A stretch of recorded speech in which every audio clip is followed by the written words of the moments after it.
आप सभी को मैं नमस्कार। आज इस वीडियो में देखेंगे भारतीय संविधान एवं राज्य व्यवस्था से रिलेटेड एमसीक्यू।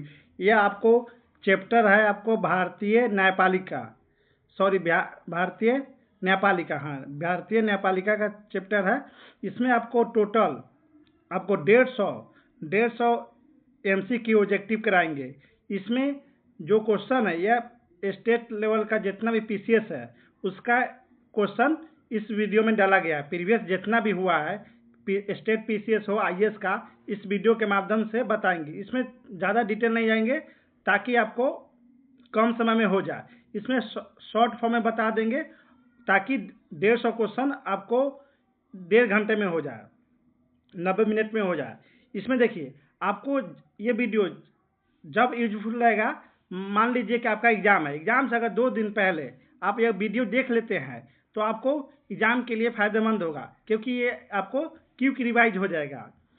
इसमें देखिए फर्स्ट क्वेश्चन देखिए, ये आपका भारतीय न्यायपालिका से रिलेटेड क्वेश्चन है। इसमें देखिए फर्स्ट क्वेश्चन देखिए, इसका फर्स्ट क्वेश्चन देखिए, उच्चतम न्यायालय के मामलों में सुनवाई नई दिल्ली में करता है, परंतु अन्य स्थान पर भी सुनवाई कर सकता है।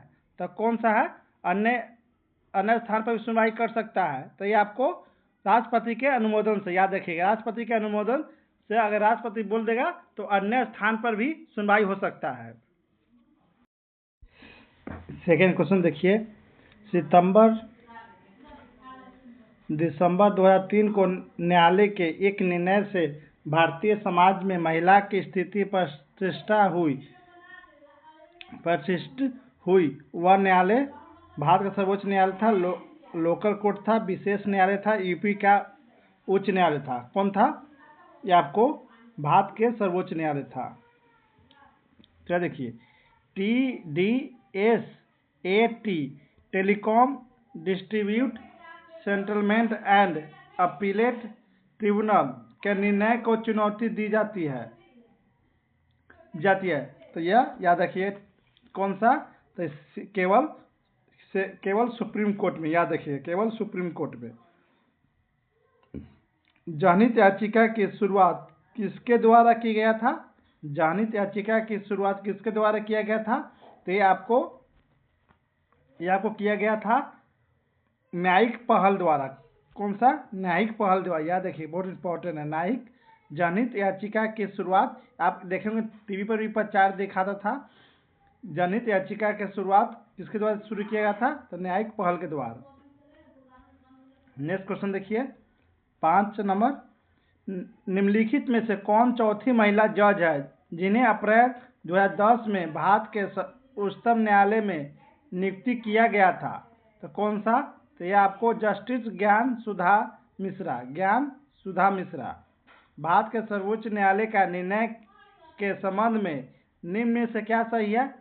तो यह आपको सर्वोच्च न्यायालय को अपना निर्णय को परिवर्तित करने का अधिकार, याद रखिएगा यह का सही है। भारत का सर्वोच्च न्यायालय का निर्णय के संबंध में निम्न से क्या सही है? सर्वोच्च न्यायालय अपना निर्णय को परिवर्तित करने का अधिकार। देखिए बी और 4 देखिए, बी और सी और डी, सर्वोच्च न्यायालय अपना निर्णय को परिवर्तन करने का अधिकार नहीं है, तो ये भी गलत है। केवल भारत के मुख्य न्यायाधीश का निर्णय परिवर्तनीय करने का अधिकार, ये भी गलत है। मुख्य न्यायाधीश को भी नहीं, अब भारत का न्यायाधीश भी, अन्य न्यायाधीश भी होता है, वो भी निर्णय बदल सकता है। केवल विधि मंत्रालय को निर्णय परिवर्तन करने का अधिकार है, ये भी गलत है। केवल जो लिखा यही गलत हो गया। नेक्स्ट क्वेश्चन देखेंगे, देखिए 7 नंबर क्वेश्चन, निम्न में से भारत के किस मुख्य न्यायाधीश ने राष्ट्रपति के रूप में काम किया? कौन मुख्य न्यायाधीश है जो राष्ट्रपति के रूप में काम किया था? तो याद रखिए कौन है? हाँ, जस्टिस एम हिदायतुल्ला। याद रखिए जस्टिस एम हिदायतुल्ला। भारत के राष्ट्रपति व उपराष्ट्रपति पद को खाली होने की स्थिति में जो व्यक्ति राष्ट्रपति के पद पर निर्वाहन करेगा वह है आपको भारत के मुख्य न्यायाधीश, भारत के मुख्य न्यायाधीश याद रखिएगा। आपको राष्ट्रपति रिलेटेड वीडियो में आपको बताए हैं, अगर राष्ट्रपति उपराष्ट्रपति पद में खाली हो जाएगा तो आपको भारत का मुख्य न्यायाधीश राष्ट्रपति पद पर निर्वाहन होगा। नेक्स्ट देखिए क्या कह रहा है, आप इसमें देखिए 9 नंबर क्वेश्चन देखिए। भारत के नीचे दिए गए न्यायालयों में किसे अभिलेख न्यायालय माना जाता है? केवल उच्च न्यायालय को, केवल उच्चतम न्यायालय को, उच्च न्यायालय एवं उच्चतम न्यायालय को, जनपद न्यायालय को। इसका जनपद न्यायालय को। अभिलेख न्यायालय क्या होता है? आपको जिला न्यायालय, अभिलेख न्यायालय नहीं सॉरी गलत अधीनस्थ न्यायालय हम समझ लिए थे, सॉरी गलत। अधीनस्थ न्यायालय होगा तो जनपद न्यायालय होगा, ये गलत। इसका आंसर सी होगा। देखिए अभिलेख न्यायालय होता है क्या? जिसका रिकॉर्ड अधीनस्थ न्यायालय के उसके रिकॉर्ड के अनुसार अधीनस्थ न्यायालय अपना सजा या प्रावधान करेगा। जैसे मान लीजिए कोई भी उच्च न्यायालय में, उच्चतम न्यायालय में किसी को सजा मिला तो वह रिकॉर्ड के फॉर्म में रिकॉर्ड हो जाता है, ताकि आप जो भी निचले अदालत है वह इस रिकॉर्ड के देखकर उसको सजा दे सकता है।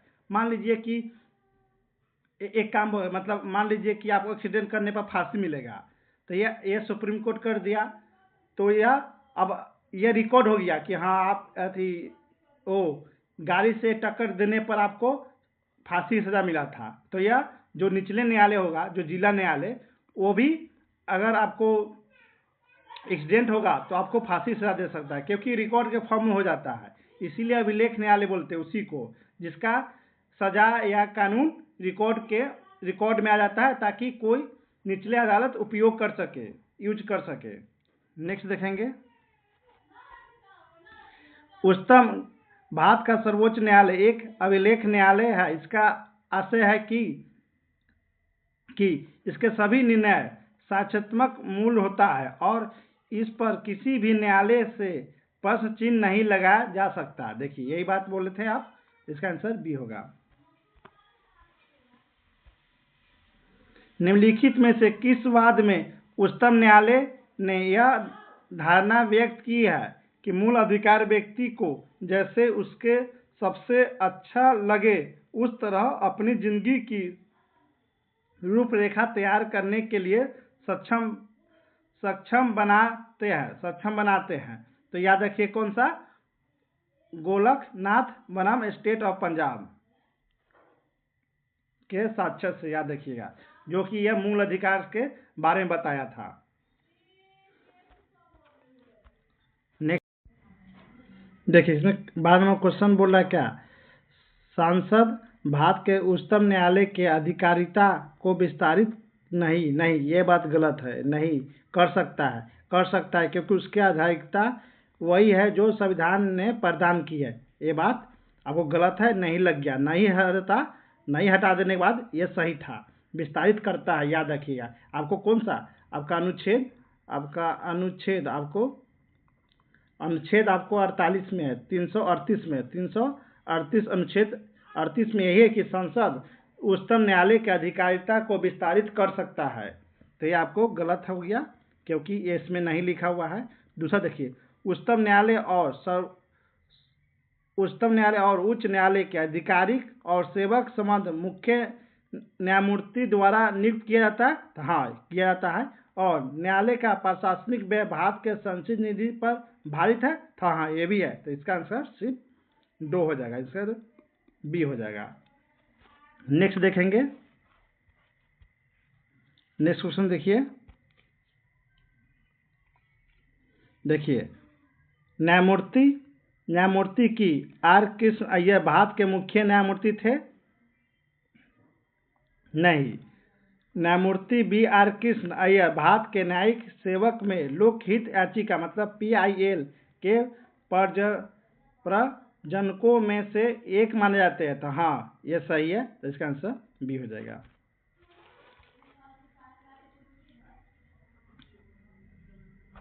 नेक्स्ट देखिए भारत के किसी भी न्यायालय में चल रहे वाद को अन्यत्र भेजने का अधिकार किसके पास है? तो याद रखिए, भारत के किसी जैसे देश के किसी भी न्यायालय में चल रहे वाद को अन्यत्र भेजने का अधिकार किसके पास है? तो किसके पास है? याद रखिएगा, सर्वोच्च न्यायालय के पास। नेक्स्ट क्वेश्चन देखिए, 15 नंबर क्वेश्चन। सर्वोच्च न्यायालय में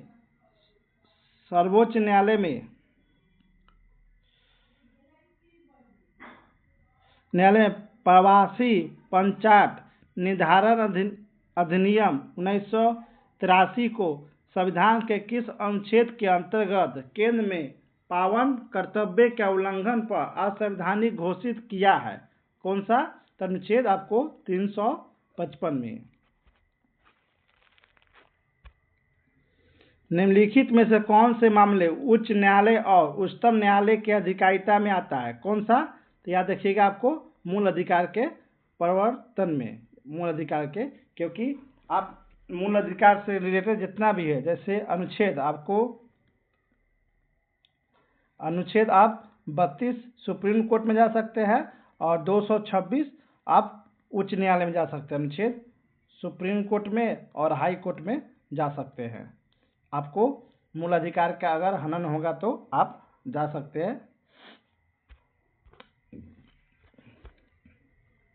मैं भारत के संविधान के प्रति सच्चा विश्वास और सच्ची निष्ठा रखूंगा। भारत के संप्रभुता और अखंडता को बनाए रखूंगा। अपने पद का कर्तव्य का निर्वहन करूंगा। संविधान और कानून की रक्षा करूंगा। यह शपथ ली जाती है किससे? तो याद रखिएगा, यह भारत के मुख्य न्यायाधीश द्वारा। किसने दिवाता है? तो राष्ट्रपति। कौन दिवाता है? तो राष्ट्रपति, याद रखिएगा। नेक्स्ट देखेंगे, संविधान के निर्वाचन के बारे में विधि का सारवान प्रश्न से संबंधित वाद पर विचार करने के लिए उच्चतम न्यायालय के न्यायाधीशों की संख्या कम से कम कितनी होनी चाहिए? तो कितनी होनी चाहिए? याद रखिएगा, 5।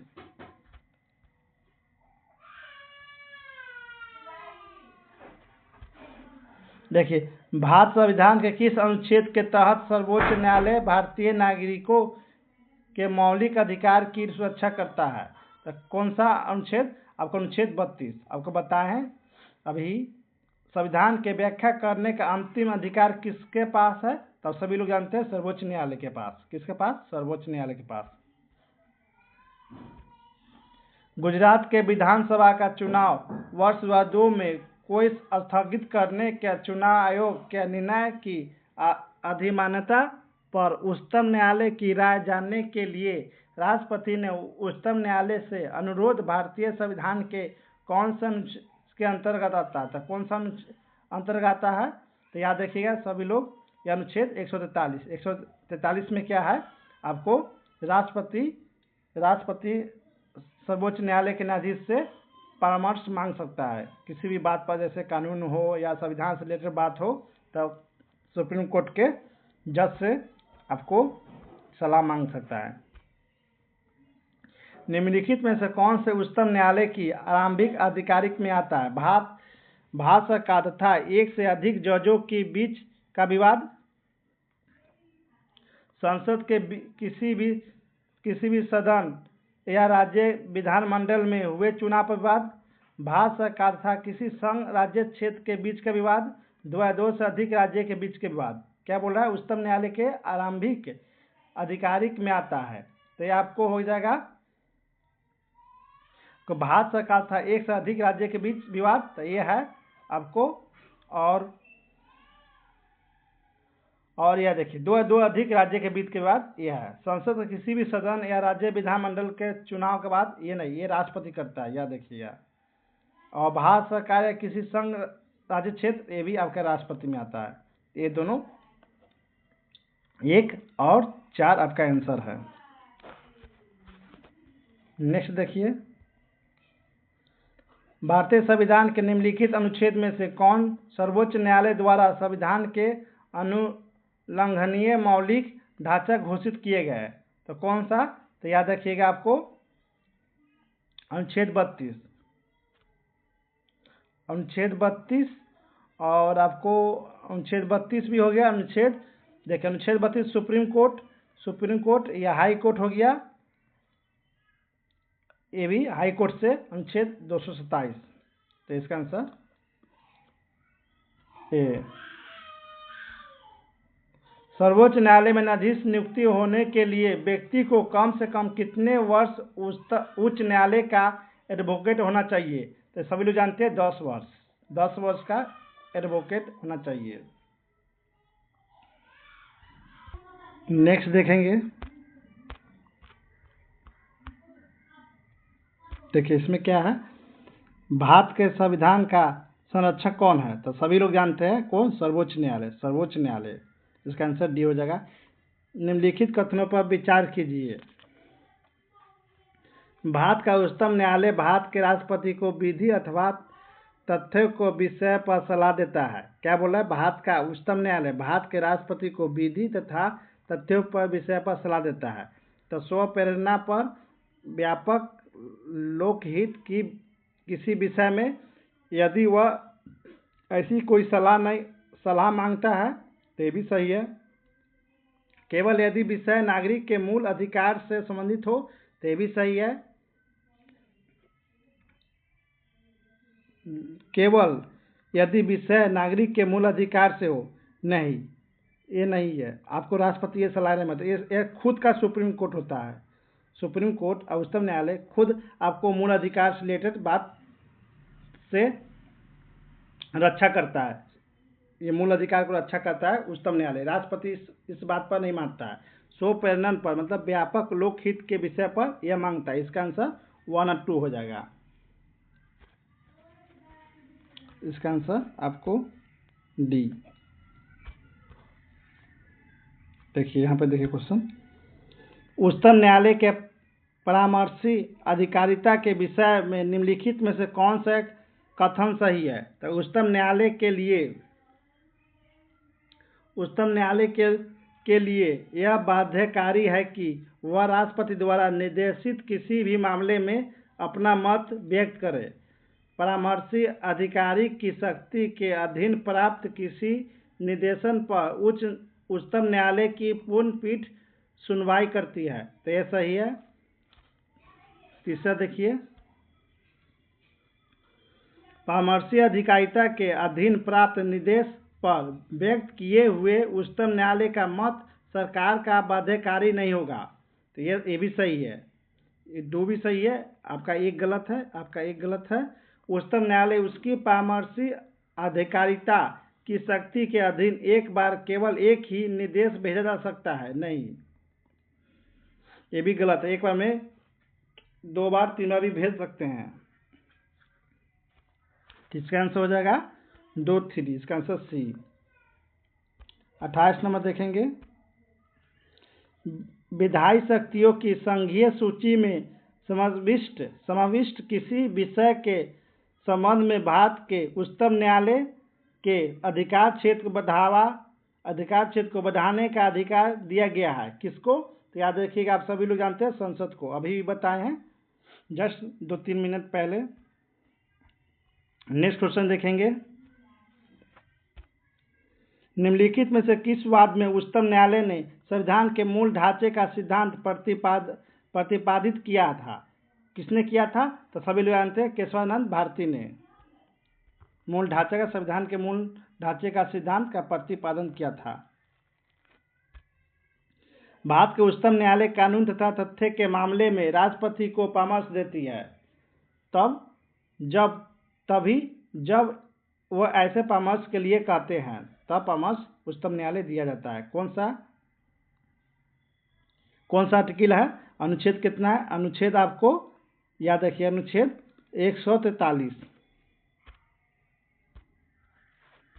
नेक्स्ट क्वेश्चन देखिए 31 नंबर, कोई भी संविधान संशोधन कानून भारतीय सर्वोच्च न्यायालय द्वारा असंवैधानिक घोषित किया जा सकता है यदि वह आपको विधि के समानता के अधिकार को भाग 3 के हटाकर संविधान के अन्य कहीं रखता है, तो उसको असंवैधानिक घोषित कर दिया जाएगा। देखिए, वर्तमान द्विस्तरीय संघीय व्यवस्था, इससे मतलब नहीं है। कार्यकारी की संसदीय व्यवस्था संसद से कोई रिलेटेड नहीं, सिर्फ आपको जो सर्वोच्च न्यायालय वो संविधान से रिलेटेड बात को, तो संविधान से रिलेटेड कौन सा बात है? विधि समझ समानता।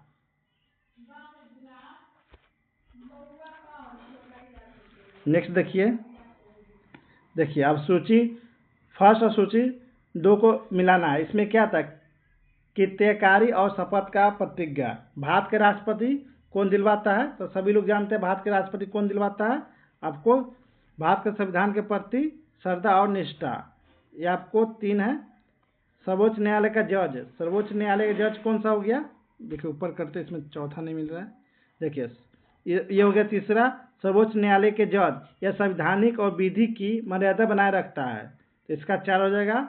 और संसद सदस्य कर्तव्य का निष्ठापूर्ण निर्वहन करना, इसका आंसर 2 हो जाएगा। और संघ के मंत्री सूचना की गोपनीयता, तो यह आपको 1 हो जाएगा।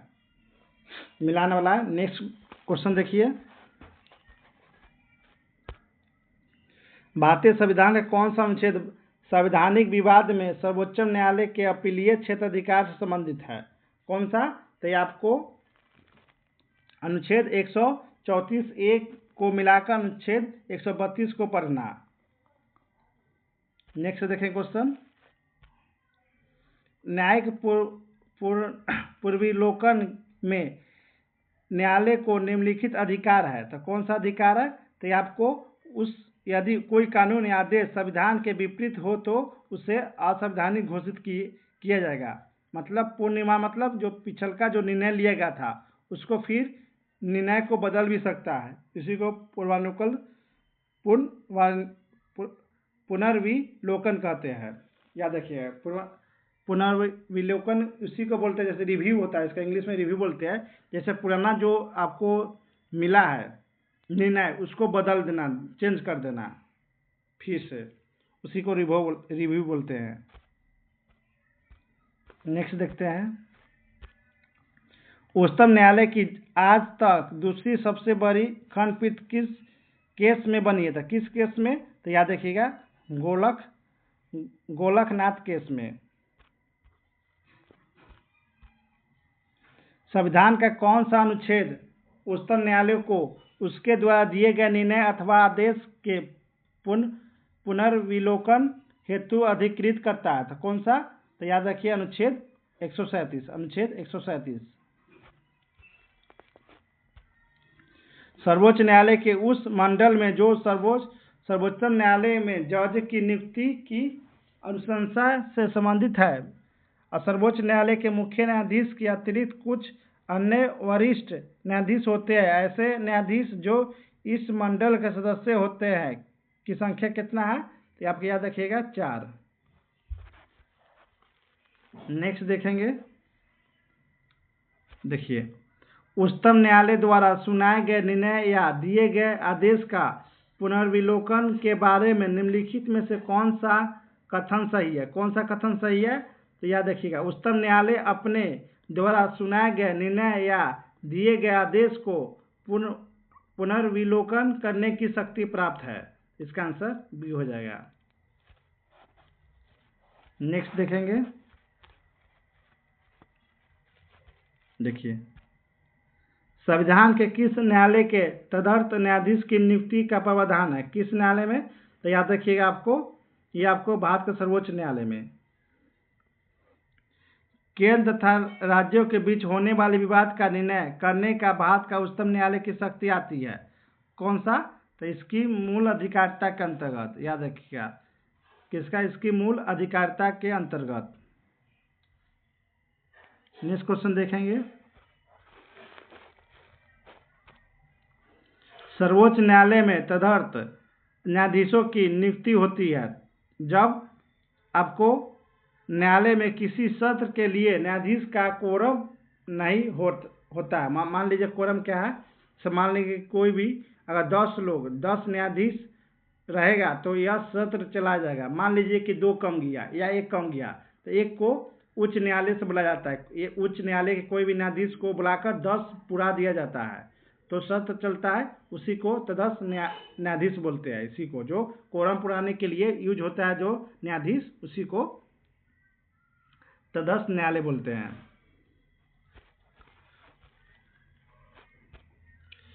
सर्वोच्च न्यायालय के न्यायाधीशों की नियुक्ति की जाती है राष्ट्रपति के द्वारा। याद रखिए कौन सा, ये आपको सर्वोच्च न्यायालय के मुख्य न्यायाधीश के परामर्श के साथ। याद रखिए सर्वोच्च न्यायालय के न्यायाधीश मतलब अन्य न्यायाधीश होता है किसके परामर्श पर, तो याद रखिएगा आपको न्यायाधीश के परामर्श पर राष्ट्रपति नियुक्त करता है अन्य न्यायाधीश को। जैसे सुप्रीम कोर्ट में एक मुख्य न्यायाधीश होता है और 30 अन्य न्यायाधीश होता है, तो जो अन्य न्यायाधीश होता है राष्ट्रपति मुख्य न्यायाधीश से परामर्श लेकर अन्य न्यायाधीश का नियुक्त करता है। भारत के कार्यवाहक मुख्य न्यायाधीश की नियुक्ति कौन करता है, तो कार्यवाहक एक्टिंग, जो इसको एक्टिंग बोलते हैं, एक्टिंग मुख्य न्यायाधीश।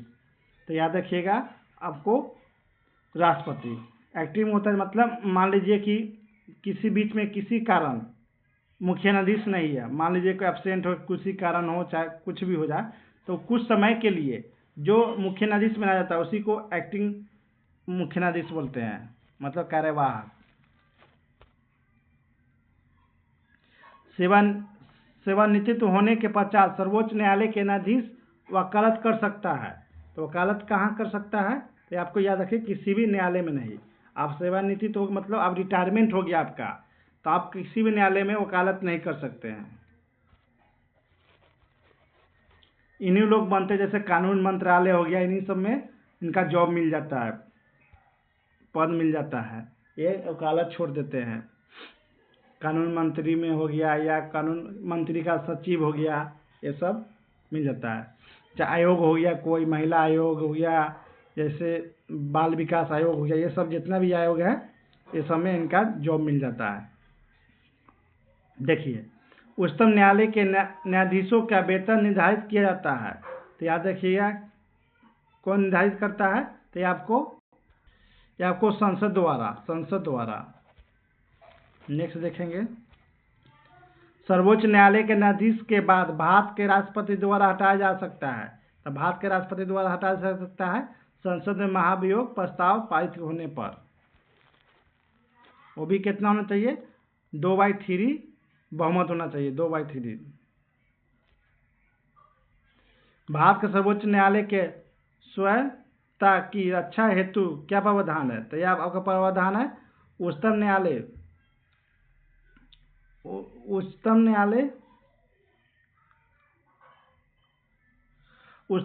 के न्यायाधीश की नियुक्ति करते समय भारत के राष्ट्रपति को भारत के मुख्य न्यायाधीश के विचार विमर्श करना पड़ता है, तो ये भी सही है। उच्चतम न्यायालय के न्यायाधीश केवल भारत के मुख्य न्यायाधीश द्वारा हटाया जा सकता है, नहीं केवल नहीं, यहाँ पे केवल नहीं, इसी के द्वारा और संसद द्वारा भी महाभियोग लाकर। देखिए इसका आंसर ये हो गया, 2 गलत है। न्यायाधीशों का वेतन भारत के संचित निधि पर आरोपित होता है, ये भी सही है। जिस पर विधानमंडल को अपना मत नहीं देना होता है, ये भी सही है, ये भी सही है। 1-3 सही है। और चौथा देखिए इसमें क्या कह रहा है, भारत का उच्चतम न्यायालय के अफसरों एवं कर्मचारियों को सभी नियुक्ति सरकार द्वारा नहीं, यह मुख्य न्यायाधीश द्वारा होता है, मुख्य न्यायाधीश द्वारा याद रखिएगा। तो ये भी गलत है, इसका आंसर 1-3 हो जाएगा, इसका आंसर 1-3। भारत के सर्वोच्च न्यायालय का स्थापना हुआ था, कब हुआ था, ये याद रखिएगा आपको, भारत के संविधान द्वारा, याद रखिएगा भारत के संविधान द्वारा। उच्चतम न्यायालय के न्यायाधीशों की संख्या की वृद्धि करने की शक्ति किसके पास है, तो किसके पास है, तो याद रखिएगा संसद के पास है। नेक्स्ट देखेंगे, उच्चतम न्यायालय से कानून मामले का किसको परामर्श लेने का अधिकार है, उच्चतम न्यायालय से कानून मामले पर किसको परामर्श लेने का अधिकार है, तो किसके पास है, तो राष्ट्रपति के पास। या देखिए सर्वोच्च न्यायालय के न्यायाधीशों की सेवानिवृत्ति की आयु कितना है, तो याद रखिएगा 65 वर्ष और 62 वर्ष आपको हाई कोर्ट का, उच्च न्यायालय का। देखिए निम्नलिखित कथनों पर विचार कीजिए, भारत में 24 उच्च न्यायालय है, तो हाँ 24 नहीं 25 है, 25 के आसपास है। इस कितना है 25 उच्च न्यायालय है। पंजाब हरियाणा और केंद्र शासित प्रदेश चंडीगढ़ का एक ही समूह उच्च न्यायालय, हाँ एक ही उच्च न्यायालय। देखिए किसका किसका है, पंजाब हरियाणा केंद्र शासित प्रदेश का एक ही उच्च न्यायालय, तो हाँ। और मुंबई भी 2-3 राज्य के मिलाकर, जैसे दादर नगर हवेली है, ये सब मिलाकर एक मुख्य एक ही उच्च न्यायालय जो मुंबई है। एक है कलकत्ता अंडमान निकोबार का भी, एक गुवाहाटी भी है। गुवाहाटी भी 2-3 राज्य का आपको 2-3 राज्य का एक ही उच्च न्यायालय है। तो याद रखें कौन सा, मुंबई हो गया, कोलकाता हो गया, गुवाहाटी हो गया, और पंजाब हरियाणा केंद्र शासित प्रदेश का एक ही उच्च न्यायालय ये भी हो गया। तीसरा देखिए, राष्ट्रीय राजधानी क्षेत्र दिल्ली का स्वयं एक उच्च न्यायालय है, तो ये भी सही है। इसका 2 भी सही है। देखिए आपका एक गलत है, सॉरी एक गलत है, 2 सही है, 3 सही है। प्रश्न कौन होगा, 2, 3, इसका आंसर ए। नेक्स्ट देखेंगे, लोक अदालत का संदर्भ में निम्नलिखित कथनों में से कौन सा एक सही है। लोक अदालत से रिलेटेड लोक अदालत का आधिकारिक मुकदमा दायर करने से पहले के मामले का निपटारा करने की है और उन मामलों को नहीं जो किसी न्यायालय में लंबित हो। नहीं, ये नहीं लिखकर गलत कर दिया, ये गलत हो गया। मामले होगा जो उच्च न्यायालय के लंबित हो, उसका भी होगा। लोक अदालत ऐसे मामलों का निपटारा कर सकती है जो सिविल न कि आपराधिक प्राकृतिक में। नहीं, ये भी नहीं, दोनों करती है, अपराधी भी करती है, ये भी गलत है। 1 भी गलत है, ए भी गलत है, बी भी गलत है।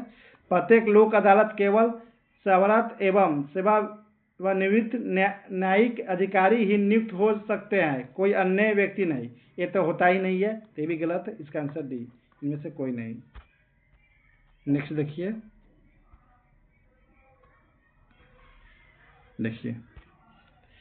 भारत के उच्चतम न्यायालय के न्यायाधीश को हटाने के लिए रीति उच्च न्यायालय के न्यायाधीश को हटाने की रीति के समान है। उच्चतम न्यायालय की रीति हटाने का समान है,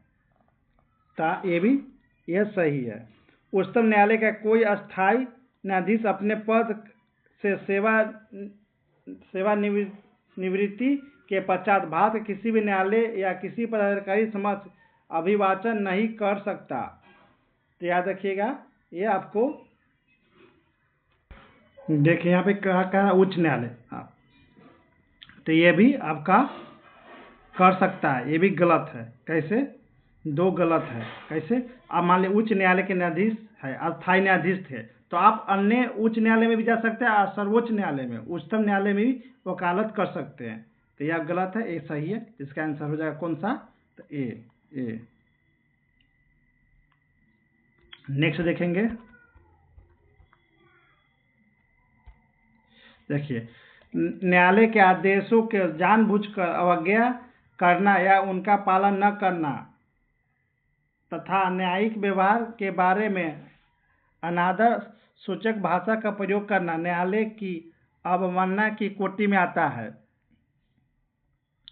तो यह आता है, ये भी सही है। न्यायिक सक्रियतावाद न्यायपालिका को अवमाननापूर्ण व्यवहार को दंडित करने के दंडात्मक अधिकार दिए बिना कार्यान्वित नहीं किया जा सकता। तो ये भी सही है। इसका आंसर दोनों सही होगा, मगर एक दूसरे का व्याख्या नहीं कर रहा है। इसका आंसर बी हो जाएगा। देखिए क्या है, देखिए 56वां क्वेश्चन देखते हैं। निम्न कथनों पर विचार कीजिए।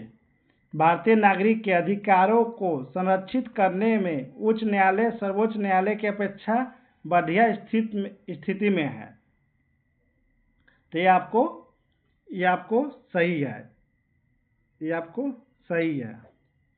देखिए सर्वोच्च न्यायालय केवल मौलिक अधिकार के संरक्षण के लिए परमादेश जारी कर सकता है। तो ये भी सही है। इसका आंसर कौन सा होगा, ए।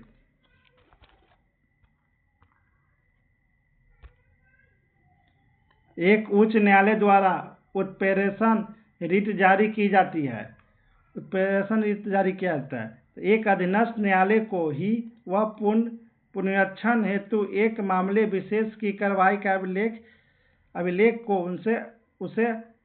उन्हें हस्तांतरित कर दे। तो यह सही है।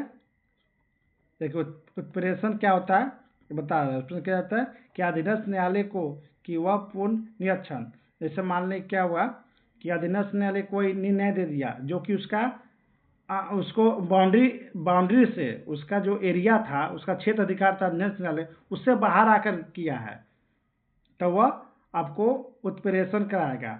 एक अधीनस्थ न्यायालय को वह पुनरीक्षण हेतु एक मामले विशेष से कार्रवाई का अभिलेख उसे हस्तांतरित कर सकता है, तो वह अंतरांतरित कर सकता है, मतलब ट्रांसफर कर सकता है। तो इसका आंसर आपको ये हो जाएगा। तो देखिए, एक अधीनस्थ न्यायालय को वह किसी मामले विशेष में अंतर्गत कार्रवाई रोक दे, ये नहीं, रोकना नहीं है। एक अधिकारी वह अपना पद विशेष पर बने रहने का अधिकार को बताए, ये भी गलत है। तो इसका आंसर ये हो जाएगा। निम्नलिखित कथनों पर विचार का सही उत्तम कोर्ट की सहायता से चुने। देखिए, जनहित याचिका जन सहयोग नागरिक को न्यायालय तक जाने का स्वीकृति देता है। दूसरा देखिए इसमें क्या है,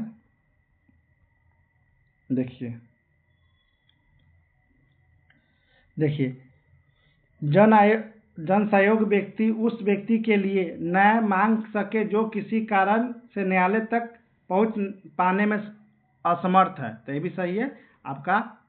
आपका ए भी सही था, तो दोनों सही है। इसका आंसर हो जाएगा आपको ए। देखिए यहाँ पे आप 59 नंबर क्वेश्चन देखिए, कर भारत में चलित न्यायालय मतलब मोबाइल कोर्ट का मानस पुत्र है, कौन है? मोबाइल कोर्ट कौन लाए थे? तो ये लाए थे APJ अब्दुल कलाम जी। याद रखिए, बहुत इंपॉर्टेंट है मोबाइल कोर्ट। बाबरी मस्जिद राम जन्मभूमि विवाद जो इलाहाबाद उच्च न्यायालय के समक्ष है का प्रकार है, कौन सा प्रकार है? ये आपको स्वतंत्रात्मक अधिकार मतलब टाइटल सूट है। याद रखिए, कौन सा टाइटल सूट है? स्वत्वाधिकार। नेक्स्ट देखेंगे, भारत के संविधान के अनुसार जिला न्यायाधीश अभिव्यक्ति के अंतर्गत सम्मिलित नहीं होता है। कौन सा सम्मिलित नहीं होता? तो याद रखिए, कौन सा? अधिकार न्यायालय। मुख्य प्रेसिडेंसी मजिस्ट्रेट होता है, सेशन न्यायाधीश होता है, और लघु न्यायालय एवं मुख्य न्यायाधीश होता है। याद रखिएगा, क्या बोला? भारत के संविधान के अनुसार जिला न्यायाधीश अभिव्यक्ति के अंतर्गत सम्मिलित नहीं होता है। तो कौन सा? अधिकार न्यायालय। देखिए, ये सब अब जिला न्यायालय मिलेगा आपको। इस सेशन न्यायाधीश मतलब सत्र न्यायाधीश आपको बताए, जिसको क्रिमिनल, हत्या, मर्डर ये सब का देखता है। और मुख्य प्रेसिडेंसी मजिस्ट्रेट जो आपको जिला न्यायालय में मिलेगा, मुख्य प्रेसिडेंसी कोर्ट जो कि आपको सजा देता है 7 साल के कम की सजा, इन्हीं के पास होता है। लघु न्यायालय और मुख्य न्यायाधीश, लघु न्यायालय के मुख्य न्यायाधीश, ये भी सब जिला में मिलता है। तो ये आपका आंसर सी हो जाएगा। जब किसी उच्च न्यायालय के मुख्य न्यायाधीश प्रशासनिक हैसियत से काम करता है तो वह अधीन होता है। किसका अधीन होता है? तो याद रखिएगा, उच्च न्यायालय के अन्य न्यायाधीश में से किसी की भी रिट अधिकारिता होता है। ये बता चुका है कौन सा रिट, कितना अनुच्छेद में। आपका अनुच्छेद याद रखिएगा, अनुच्छेद 226,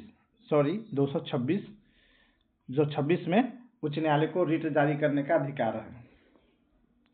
जो कि आपको संविधान से रिलेटेड जितना भी बात हो वह संविधान से हो रिलेटेड। जैसे कोई इसमें 5 तरह का रिट आता है, आपको इसी वीडियो में संसद में बताए थे। संसद चैप्टर नहीं, लोकतंत्र चैप्टर था, उसी में ये सब बता दिए। इसमें ज़्यादा डिटेल नहीं जाएंगे। नेक्स्ट देखिए, वर्तमान में भारत के उच्च न्यायालयों की संख्या कितना है? सभी लोग जानते हैं उच्च न्यायालय की संख्या कितना है? 25।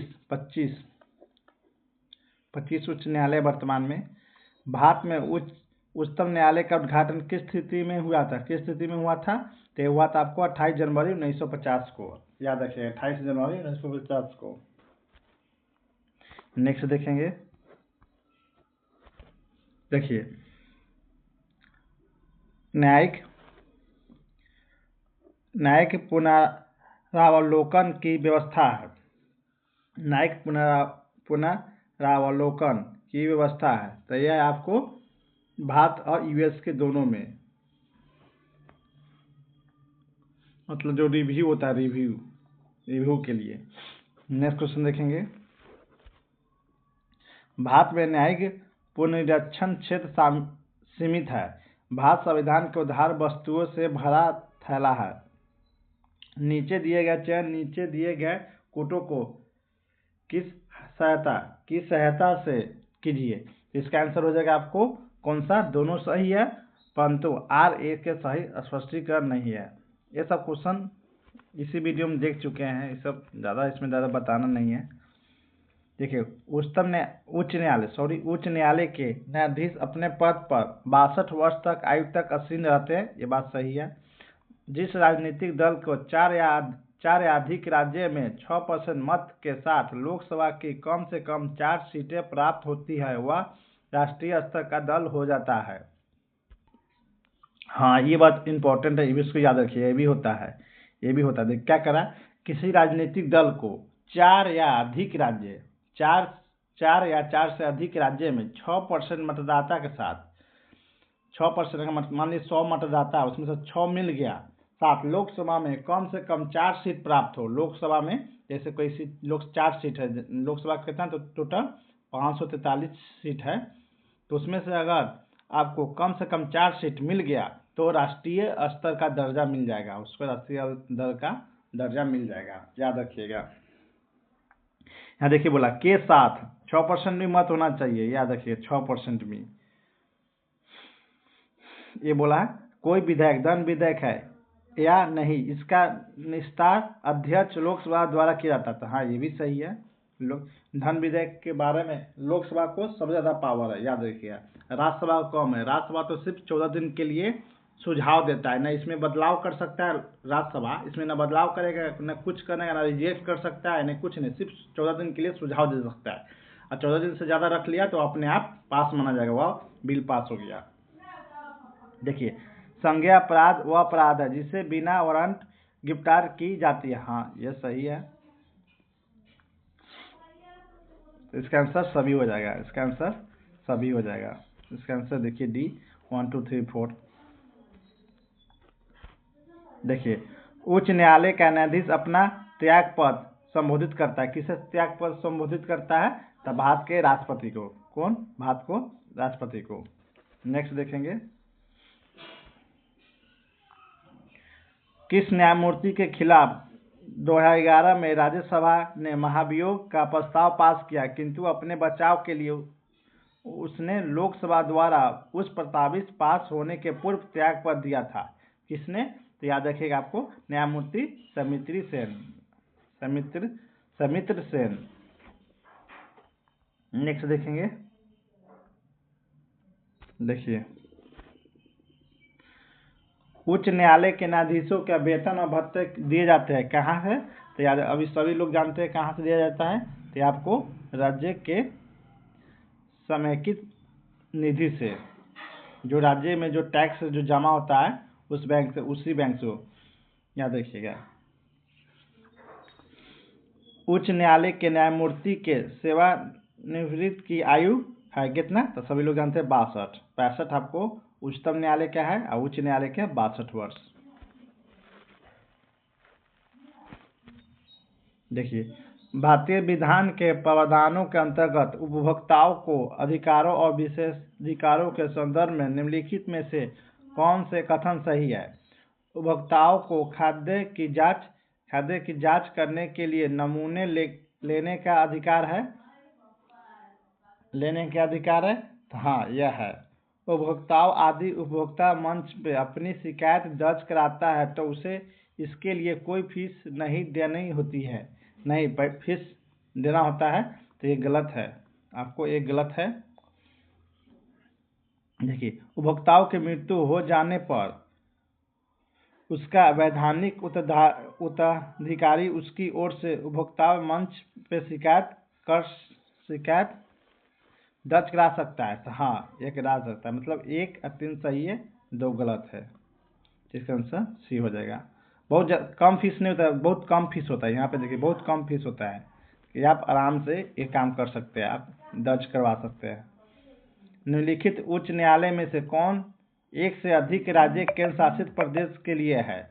तो याद देखिए कौन है इसमें? तो याद रखिए मुंबई।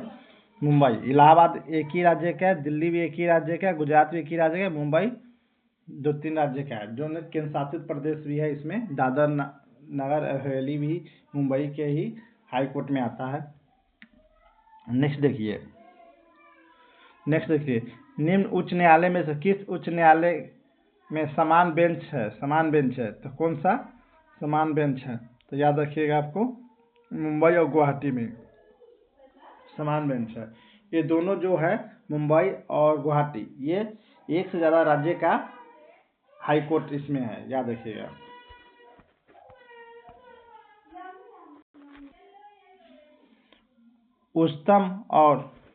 उच्चतम तथा उच्च न्यायालय के न्यायाधीशों की नियुक्ति तथा स्थानांतरण के लिए परामर्श प्रक्रिया के संबंध में राष्ट्रपति ने उच्चतम न्यायालय को एक अभिदेशन किया है। कौन? तो खंड ए अनुच्छेद 143 के अंतर्गत। नेक्स्ट क्वेश्चन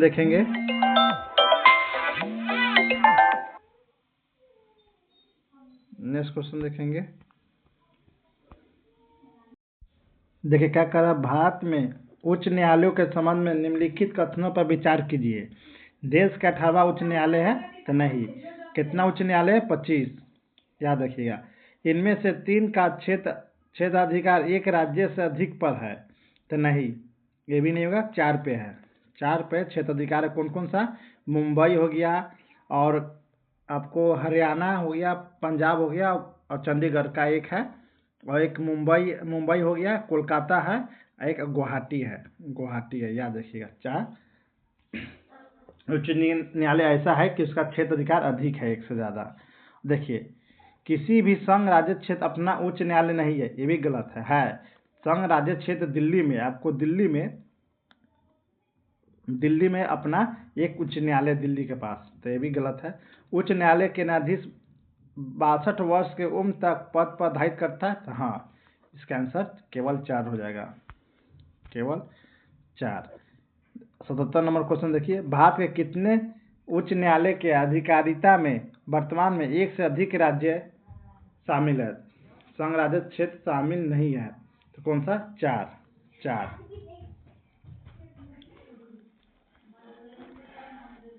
देखिए, एक ऐसी याचिका जो न्यायपालिका द्वारा जारी की जाती है तथा जिसमें कार्यपालिका से कहा जाता है कि वह कार्य करे जो उसे प्रदत्त शक्तियों के अंतर्गत करना चाहिए था, उस रिट याचिका को क्या कहा जाता है? तो याद रखिए उस रिट को क्या कहा जाता है? तो याद रखिएगा आपको परमादेश। आपको बता देते हैं जो 5 रिट होता है उसके बारे में शॉर्ट में बता देते हैं। देखिए आपको कितना 5 रिट बताते हैं। कौन कौन सा? बंदी प्रत्यक्षीकरण, और दूसरा होता है परमादेश रिट, और तीसरा होता है प्रतिषेध रिट, और चौथा होता है उत्प्रेषण लेख, और पांचवा होता है अधिकार पिछता। तो देखिए इसमें बंदी प्रत्यक्षीकरण क्या होता है? जैसे यह रिट उस अधिकारी के विरुद्ध दायर या FIR किया जाता है जो किसी व्यक्ति को बंदी बनाकर रखता है। इस रिट को जारी करके कैद करने वाले अधिकारी को यह निर्देश दिया जाता है कि वह गिरफ्तार व्यक्ति को न्यायालय में पेश किया जाए। मान लीजिए कि आपको लिखा रहता है किसी भी व्यक्ति को, अगर आप FIR के द्वारा आप किसी व्यक्ति को आप ले रहे हैं, जैसे देखते हैं कि कोई आप देखे होंगे कि कोई किसी को पुलिस गिरफ्तार कर लिया, वो 24 घंटे के अंदर मजिस्ट्रेट के पास रखा जाता है, तो यही बात इसमें बोल रहा है कि अगर पुलिस रखे रह गया, अगर वो मजिस्ट्रेट के सामने पेश नहीं कर रहा है, तो बंदी प्रत्यक्षीकरण यह आपको अधिकार देता है कि आपको उस अधिकारी के विरुद्ध आप एफआईआर कर सकते हैं, ताकि क्योंकि आपको 24 घंटे के अंदर मजिस्ट्रेट के सामने पेश नहीं किया है। देखिए, मजिस्ट्रेट के सामने पेश करने से इसीलिए किया जाता है कि आप अपना पक्ष रख सकते हैं, अपना वकील चुन सकते हैं, क्योंकि आपका अधिकार है वकील चुनने का अधिकार, ये सब आपके पास अधिकार है। तो यही बोल रहा है आपको बंदी प्रत्यक्षीकरण सीधा याद रखिएगा। जो बंदी प्रत्यक्षीकरण होता है, किसी याद रखिएगा, वो उसके विरुद्ध लाया जाता है, वो अधिकारी के विरुद्ध लाया जाता है जो अधिकारी आपको बंदी बना कर रखा है, न्यायालय के समक्ष पेश नहीं किया है, इसके विरुद्ध लाया जाता है। परमादेश क्या होता है? यह रिट न्यायालय द्वारा उस समय जारी किया जाता है जब कोई लोक अधिकारी आपके कर्तव्य के निर्वहन से इनकार करे और जिससे के लिए कोई अन्य विधिक उपचार, कोई कानून रास्ता न हो तो प्राप्त न हो, तो यह किया जाता है। इसमें एग्जाम्पल बता देते हैं परमादेश रिट। जैसे आप एफआईआर करवाने गए, मगर पुलिस अधिकारी ने एफआईआर नहीं किया, तो यह परमादेश रिट जारी कर आप अपना सुप्रीम कोर्ट में जाकर परमादेश रिट के लिए कह सकते हैं, क्योंकि आपका एफआईआर पुलिस नहीं लिखा है। तीसरा होता है प्रतिषेध रिट। ये होता है, यह रिट किसी उच्चतर न्यायालय द्वारा अधीनस्थ न्यायालय, मतलब उच्च न्यायालय के द्वारा अधीनस्थ न्यायालय को अपने अधिकार क्षेत्र से बाहर का कार्य करने से रोकना। क्या होता है कि अधीनस्थ न्यायालय के मान लीजिए कार्य क्षेत्र इतना है और वो अपना अधिकार क्षेत्र बढ़ा दिया, तो उच्चतम न्यायालय यह प्रतिषेध रिट जारी कर वो अपना मामले को अपने पास रोक लेता है। मतलब उसके अधीनस्थ न्यायालय के क्षेत्र अधिकार से बाहर के जो मामले सुनाते हैं उसको रोकना। कौन? उच्चतम न्यायालय। कौन सा? प्रतिषेध रिट लगाकर रोकना। सिर्फ इसमें याद रखिएगा, रोकना। प्रतिषेध मतलब रोकना होता है, रोकना। देखिए, उत्प्रेषण लेख, देखिए दोनों प्रतिषेध रिट और उत्प्रेषण लेख दोनों सेम लगेगा। इसमें सिर्फ एक रोकना, निर्णय सुनाने से रोकना। देखिए, इसमें जो प्रतिषेध में कार्य करने से रोकना है, उत्प्रेषण में आपको निर्णय लेने से रोकना है। देखिए, उत्प्रेषण लेख बताते क्या होता है। यह रिट तब जारी किया जाता है अपने अधिकार क्षेत्र के बाहर का निर्णय सुनाया किसके विरुद्ध? अधीनस्थ न्यायालय के विरुद्ध। आपको बोले निर्णय सुनाने समय आपको उत्प्रेषण लेख आंसर होगा, और अगर कार्य करने से रोकना, यह प्रतिषेध रिट होगा। याद रखिएगा। अब देखेंगे पांचवा, अधिकार परीक्षा। देखिए, इस रिट को उस व्यक्ति के विरुद्ध जारी किया जाता है जो किसी ऐसे लोक पद पर धारण करता है जिसे धारण करने का अधिकार उसे प्राप्त नहीं है। मान लीजिए कि आप टीचर है तो आप किसी को पकड़ नहीं सकते, आपका पढ़ाने के काम में पकड़ने के काम किसी को नहीं है। तो यही बात बोला, जो आपका अधिकार है वो आप अधिकार के यूज कीजिए, आप दूसरा अधिकार यूज नहीं कर सकते हैं। टीचर एफआईआर कर सकता है? नहीं कर सकता। यही बात बोला है। तो पांचों रिट आपको बता दिए हैं। नेक्स्ट क्वेश्चन देखेंगे।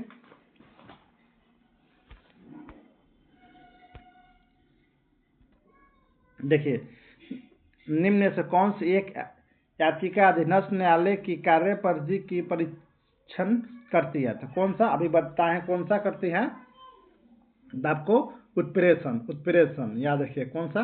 उत्प्रेषण। देखिए, निम्न कौन सी एक याचिका अधीनस्थ न्यायालय के कार्य, देखिए यहाँ पे लिखा है कार्य परिधि के परीक्षण करती है, तो उत्प्रेषण। नेक्स्ट देखेंगे, निम्न से कौन सा राज्य उच्च न्यायालय के मुख्य क्षेत्र अधिकार नहीं है? उच्चतम न्यायालय के मुख्य क्षेत्र अधिकार नहीं है, तो कौन सा? या परामर्श संबंधी क्षेत्र अधिकार ये नहीं है। परामर्श नहीं कर सकते इससे। देखिए, परामर्श किससे करता है? सुप्रीम कोर्ट से करते हैं। प्रारंभिक क्षेत्र अधिकार है, परीक्षण एवं क्षेत्र अधिकार है, और अपीलीय क्षेत्र अधिकार भी है। निम्नलिखित राज्यों में से किस राज्य का अपना उच्च न्यायालय नहीं है? किसका नहीं है? तो यहाँ देखिए, इसमें किसका नहीं है? तो मिजोरम का नहीं है। मिजोरम का गुवाहाटी में है। याद रखिएगा। किस उच्च न्यायालय ने यह फैसला दिया है कि एक ही बार में 3 बार तलाक कहने के तलाक होना गैर कानूनी है? तो कौन कहा? तो याद रखिएगा, इलाहाबाद उच्च न्यायालय।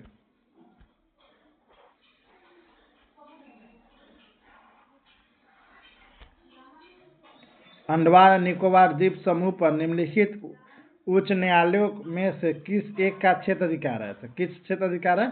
तो ये आपको अंडमान निकोबार के, तो कोलकाता उच्च न्यायालय का। उच्च न्यायालय का परमादेश जारी करने की शक्ति के अंतर्गत आता है? कौन सा शक्ति के अंतर्गत आता है? याद रखिए सभी, संवैधानिक अधिकार भी आता है, सामाजिक अधिकार भी आता है, मौलिक अधिकार भी आता है, तो सभी है, इसमें से डी हो जाए आंसर।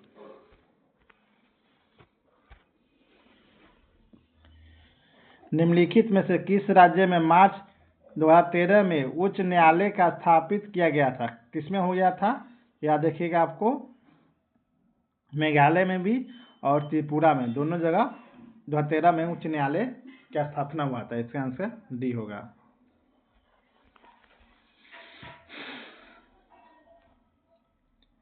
विधि आयोग के किस अध्यक्ष ने अपनी रिपोर्ट में समर्थन किया कि प्रत्येक उच्च न्यायालय में 1/3 न्यायाधीश दूसरे राज्य से होना चाहिए? किसने कहा था? याद रखिएगा, न्यायाधीश HR खन्ना ने। मतलब प्रत्येक उच्च न्यायालय के 1/3 न्यायाधीश दूसरे राज्य का होना चाहिए, ताकि जैसे क्या होता है कि जो अपने राज्य में होता है तो करप्शन ज़्यादा होता है, मतलब अपने ही राज्य का न्यायाधीश है हाई कोर्ट में, उच्च न्यायालय में हाई कोर्ट है, तो करप्शन ज़्यादा होता है उस पर। और दूसरे क्योंकि जान पहचान ज़्यादा रहता है, बचपन से जान पहचान या शुरू से ही जान पहचान रहता है, तो करप्शन ज़्यादा होता है। अगर ऑर्डर स्टेट रहेगा, अलग अलग राज्य का रहेगा, तो करप्शन कमेगा, क्योंकि निष्पक्ष सजा सुना जाएगा, निष्पक्ष बात रखा जाएगा।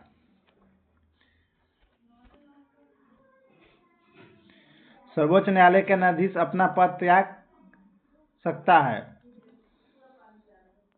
पत्र लिखकर किसको त्यागता? तो सभी लोग जानते हैं, तो इजी है, राष्ट्रपति को। नेक्स्ट देखिए, सूची फर्स्ट और सूची सेकंड में सम्मिलित कीजिए तथा नीचे दिए गए कोटों का प्रयोग से सही उत्तर का चयन कीजिए। अनुच्छेद 215 में क्या है? उच्च न्यायालय का अभिलेख न्यायालय होता है, 215 में है। और 222 में क्या है? किसी न्यायाधीश एक उच्च न्यायालय न्यायाधीश से दूसरे उच्च न्यायालय में अंतरण, मतलब ट्रांसफर, आपको किस में है? 222 में है।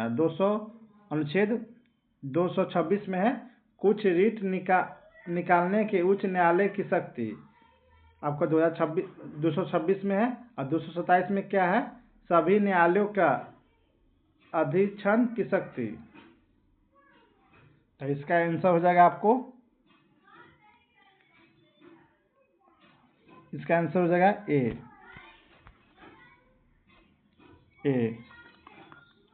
नेक्स्ट क्वेश्चन देखेंगे,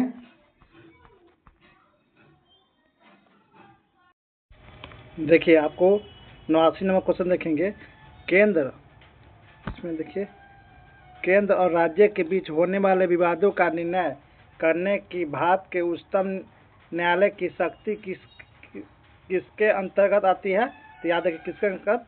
परामर्श अधिकारिता के अंतर्गत। याद रखिएगा, इसमें क्या क्या होता है आपको बता दे रहे हैं।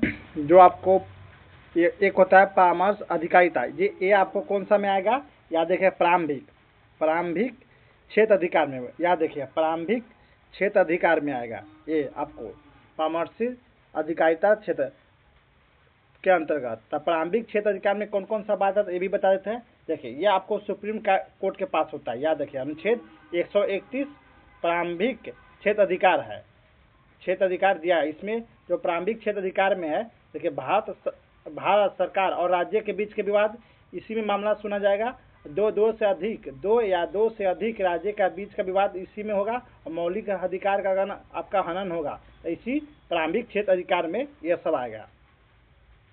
नेक्स्ट देखिए, यहाँ देखिए आपको 90 नंबर क्वेश्चन, निम्नलिखित में से किसमें उच्चतम न्यायालयों के न्यायाधीशों की नियुक्ति में कार्यपालिका, विधायिका एवं मुख्य न्यायाधीश की भागीदारी की अनुशंसा की गई है? किसमें?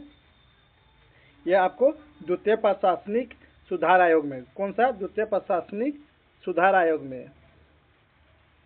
नेक्स्ट देखेंगे, नेक्स्ट देखिए, ये भारत के नियंत्रक एवं महालेखक परीक्षक के संबंध में निम्नलिखित में से कौन सा सही नहीं है? तो कौन सा सही नहीं है तो आपको इसमें से दिया हुआ है। आपको यह देखिए, उनके नियुक्ति राष्ट्रपति द्वारा होता है, तो ये भी सही है। कैग का जो कैग होता है उसका नियुक्ति कौन राष्ट्रपति करता है? उनका वेतन सर्वोच्च न्यायालय के न्यायमूर्ति के समान होता है, तो ये भी सही है। सेवानिवृत्ति के पश्चात वो अन्य सरकारी सेवा का अयोग्य हो सकते हैं, हाँ ये भी हो सकते हैं। उनका राष्ट्रपति पद च्युत कर सकते हैं, नहीं ये नहीं, इसका आंसर आपका डी। नेक्स्ट देखेंगे,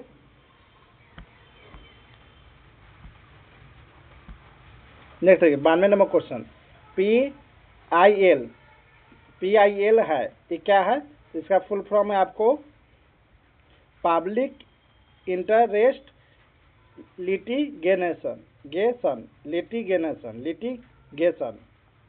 public interest litigation. 93 number question देखिए, उच्च न्यायालय के सेवानिवृत्त जज का पेंशन कहाँ से दी जाती है? तो आपको बताएं इसी वीडियो में, भारत के संचित निधि से, याद रखिएगा। सेवानिवृत्त मतलब रिटायरमेंट के बाद आपको भारत के संचित निधि से मिलेगा, और रिटायरमेंट के पहले जब आप कार्य में है, अगर आप उस समय कार्य में, तो आपको राज्य के संचित निधि से पैसा मिलेगा। नेक्स्ट देखिए, नेक्स्ट आपको